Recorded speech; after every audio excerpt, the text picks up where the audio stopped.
अहमदाबाद तक में आपका स्वागत है। भावेश जी, लास्ट वीक आपने ऐसा बोला था कि आपका इंटेलेक्चुअल बायोरिदम ठीक नहीं है।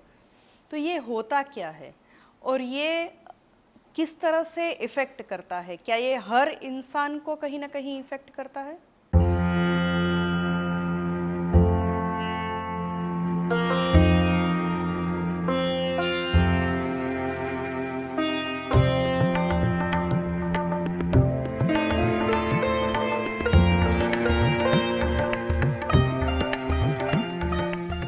तीन तरह के बायोरिदम्स होते हैं: फिजिकल, इंटेलेक्चुअल और इमोशनल।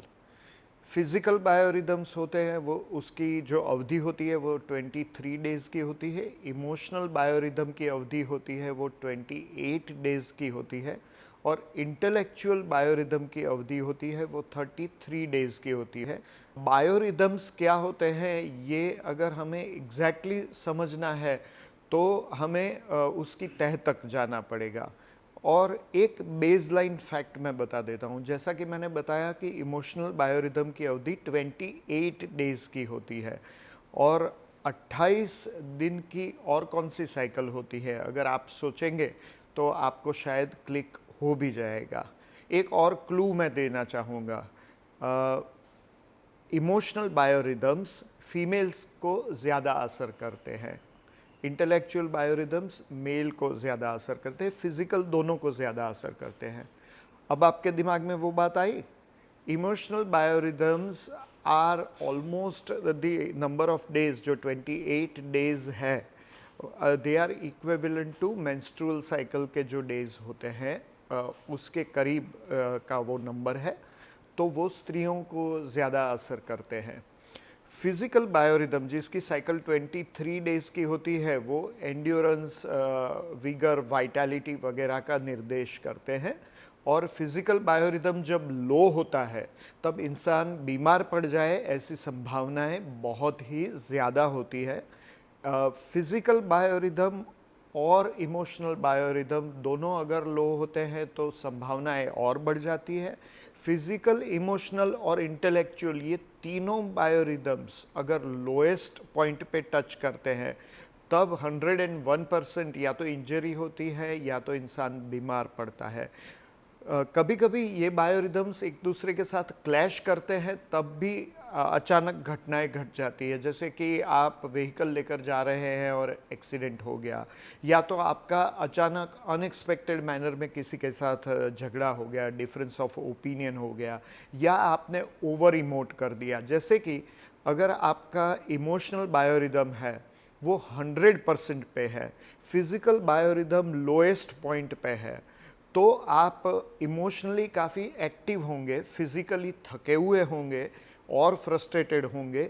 इसलिए आप अपना फ्रस्ट्रेशन दूसरे व्यक्ति पर निकाल दें, गुस्से में कुछ कह बैठे, ऐसी भी संभावनाएं रहेगी। और आप गुस्सा करते वक्त भावुक हो जाए, रो पड़े, ऐसी भी संभावनाएं रहेगी। इमोशनल बायोरिदम्स जैसा कि मैंने बताया कि वो फीमेल्स को ज़्यादा असर करते हैं क्योंकि उसके जो 28 डेज़ है वो मासिक धर्म की साइकिल यानी कि मेंस्ट्रुअल साइकिल या तो चम्स है, उस साइकिल के साथ उसके जो नंबर ऑफ डेज़ है वो रिदम में है।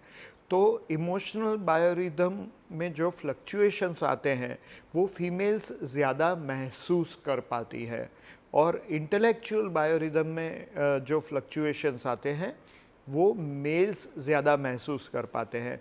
मान लीजिए कि आपको किसी इम्पॉर्टेंट मीटिंग में जाना है, किसी के साथ नेगोशिएट करने बैठना है, या तो आपको कहीं प्रवचन देना है, कहीं टीवी कैमरा के सामने बात करनी है, या इवन खुद का एक वीडियो बनाना है।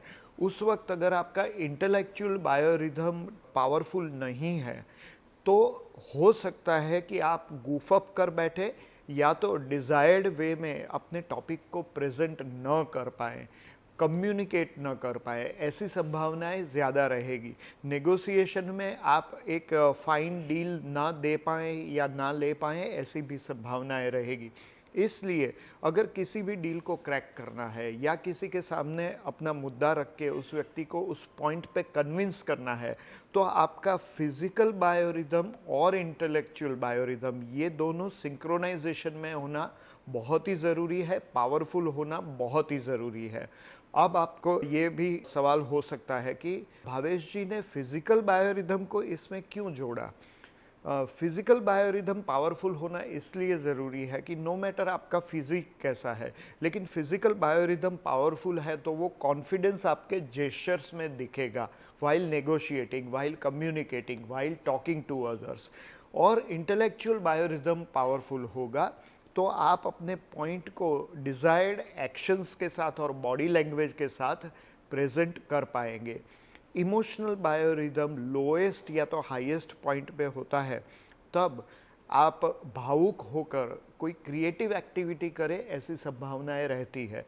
इंटेलेक्चुअल और इमोशनल ये दोनों बायोरिदम्स जब अच्छे लेवल पे होते हैं तो आप लॉजिकल कैलकुलेशंस के साथ अपनी क्रिएटिव एक्टिविटी करें, ऐसी संभावनाएं रहती है।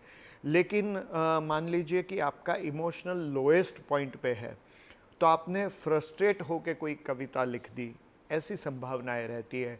तो आप ये चीज़ें उसी तरह से एक्सप्रेस करेंगे कि जिस तरह का आपका बायोरिदम चल रहा है।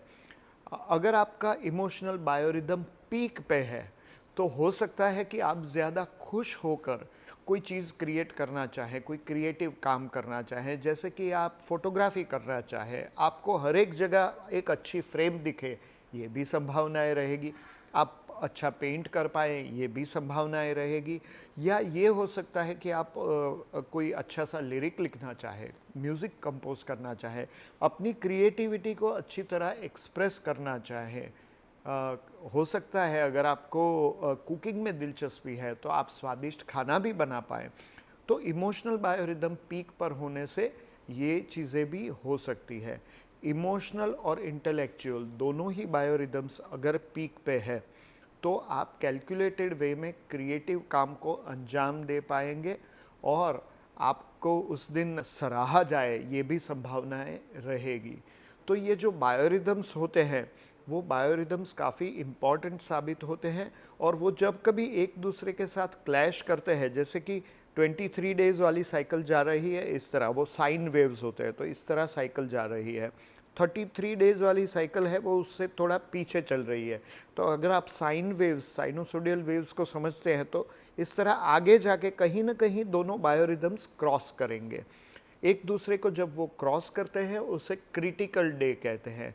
क्रिटिकल डे वर्ड ही आपको इंडिकेट कर रहा है कि उस दिन आपको केयरफुल रहने की ज़रूरत है, ध्यान रखने की ज़रूरत है। अगर डे टू डे लाइफ में आप बायोरिदम्स का उपयोग करेंगे तो आपको उसका बहुत फ़ायदा होगा। एक एग्ज़ाम्पल देना चाहूँगा मैं। मेरा एक दोस्त है और वो किसी टीवी चैनल में बहुत बड़े ओहदे पर है। तो वो जब किसी मीटिंग के लिए जाने वाला था, उस दिन का चार्ट दिखाने के लिए उसने कॉल किया कि उस दिन क्या दिख रहा है मुझे। तो मैंने कहा मीटिंग कम्युनिकेशन तो ठीक दिख रहा है, लेकिन तुम्हारा जो फिज़िकल बायोरिदम है और तुम्हारा जो दूसरा बायोरिदम है वो दोनों इस तरह से एक दूसरे के साथ क्लैश कर रहे हैं कि इंजरी होने की संभावनाएं रहेगी। उस दिन उसकी कार में पंक्चर होने की वजह से वो बाइक पे निकला और जल्दी जा रहा था क्योंकि मीटिंग में लेट ना हो जाए। और अहमदाबाद में नवरंगपुरा एरिया में 2 बसेस के बीच में से वो बाइक निकाल रहा था और 2 बसेस इस तरह इकट्ठी हो गई आगे जाकर, वो गिरा दोनों के बीच, उसे कुछ हुआ नहीं। और उसने कॉल किया वहीं से कि यार तूने बताया था कि इंजरी की संभावनाएं रहेगी, तो अभी मुझे हॉस्पिटल लेके ये लोग जा रहे हैं। मीटिंग में 3 घंटे बाकी थे, हॉस्पिटल ले जाया गया। लकीली फ्रैक्चर नहीं था, तो उसको जो भी नेसेसरी थोड़ा बहुत डॉक्टर को ट्रीटमेंट करनी थी वो और दवाई देकर फिर उसे भेज दिया और वो मीटिंग में पहुंच भी पाया। तो दोस्तों, बायोरिदम का उपयोग अगर आप अपनी डे टू डे लाइफ में करेंगे तो हो सकता है कि आप सही निर्णय सही समय पर ले पाएँ और आप अपने मंथ को बहुत ही अच्छी तरह प्लान कर पाएँ। बायोरिदम का उपयोग मैं तो अपनी वीकली प्लानिंग या मंथली प्लानिंग के लिए करता भी हूँ, और बायोरिदम अभी तो इंटरनेट पे काफ़ी फ्रीली अवेलेबल भी है। एक ज़माना था जब हम मैनुअल चार्ट्स बनाया करते थे, लेकिन अब आपको आराम से ऐप या तो सॉफ्टवेयर्स मिल जाएंगे। बायोरिदम का उपयोग करिए और अपने मंथ को उस तरह प्लान करके सक्सेसफुल होने की संभावनाएं बढ़ाइए।